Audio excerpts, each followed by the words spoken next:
కేంద్ర మంత్రి కిషన్ రెడ్డి మాట్లాడుతున్నారు. ఆ లైవ్ చూద్దాం. స్థలాన్ని కేటాయించడం, అదేవిధంగా తాయిలాలతో ఒక వర్గాన్ని బుజ్జగించేటువంటి ప్రయత్నం చేయడం, కాంగ్రెస్ పార్టీ జూబ్లీ హిల్స్ లో ఎన్నికలకు సంబంధించినటువంటి కుట్రలు కుతంత్రాలు చేస్తా ఉంది. ఒక దిక్కేమో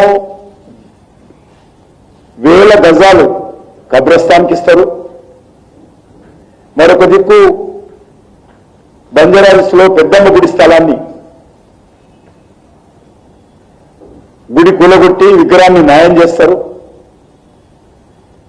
ఆ గుడికి 50 గజాల స్థలం ఇవ్వమంటే పాత గుడికి ఇవ్వడానికి ముందుకు రారు, కానీ కబ్రస్థాన్కు మాత్రము మరి 2 ప్రాంతాల్లో వేల గజాల స్థలం ఇస్తారు.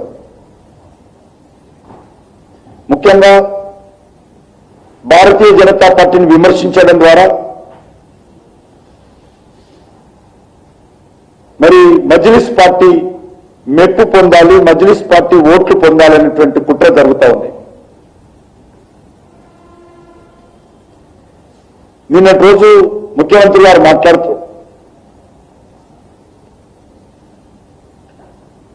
సన్న బియ్యం రద్దు చేస్తా,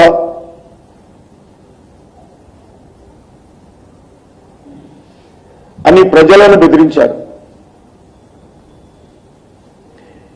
ఇది ఓడిపోతామన్నటువంటి ఫ్రస్ట్రేషనా, లేక కాంగ్రెస్ పార్టీ మార్క్ రాజకీయమా తెలియజేయాల్సినటువంటి అవసరం ఉంది. ముఖ్యమంత్రి హోదాలో ఉన్నటువంటి వ్యక్తి ఒక అసెంబ్లీ ఉప ఎన్నికలకు సంబంధించి ఈ రకంగా బెదిరింపు రాజకీయాలు చేయడము ఎంతవరకు సమంజసమో చెప్పాల్సిన అవసరం ఉంది. ఈ ఒక్క సీటుతో ప్రభుత్వం కూలిపోదు, కానీ సంక్షేమ పథకాలు వాళ్ళు చేస్తున్నది ఒకటే ఒక పథకం, ఫ్రీ బస్సు. మరి సన్నబియ్యం ఏదైతున్నదో అది కాంగ్రెస్ పార్టీ పూర్తి స్థాయి పథకం కాదది. అది ఆ రకంగా ప్రజలను మభ్యపెట్టే విధంగా ప్రయత్నం చేస్తా ఉన్నారు. నేను అడుగుతా ఉన్నాను ముఖ్యమంత్రి గారికి, ధైర్యం ఉంటే బియ్యం పథకం ఆపి చూపించాల్సిందిగా కోరుతా ఉన్నాను.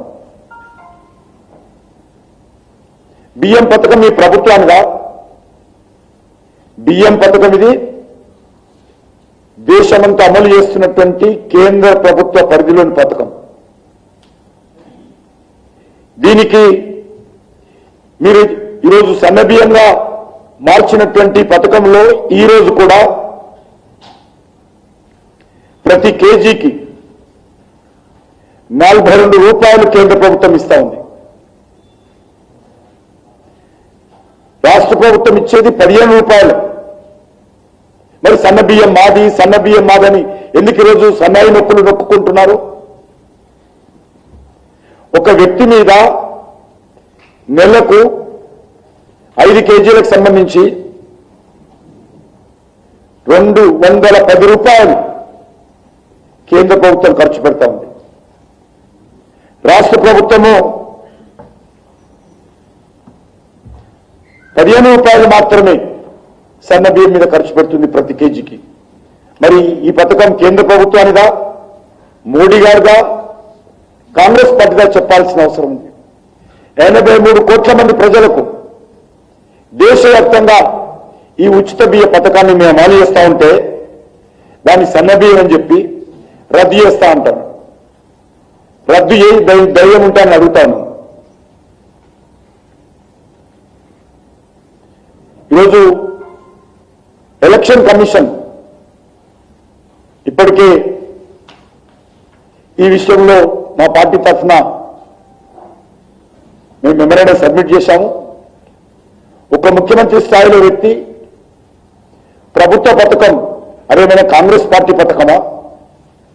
కాంగ్రెస్ పార్టీ ఏమైనా డబ్బులు ఇస్తున్నారు? దానికి ప్రజల డబ్బు ప్రజల కోసం వెళ్తూ ఉన్నది. దాన్ని రద్దు చేస్తాము మా ఓటు వేయకపోతే అని బెదిరించడం ఏదైతున్నదో ఇది పూర్తిగా ఎన్నికల నియమావళికి విరుద్ధమని ఈ సందర్భంగా మనవేస్తున్నాను. ఒక దిక్కు ఆయన సిగ్గుపడాలా, కానీ నిస్సిగ్గుగా ఆయన ఇచ్చినటువంటి 6 గ్యారంటీలు ఫెయిల్యూర్ అయినా 420 సబ్ గ్యారంటీలు ఫెయిల్యూర్ అయినా అట్టర్ ఫ్లాప్ అయినా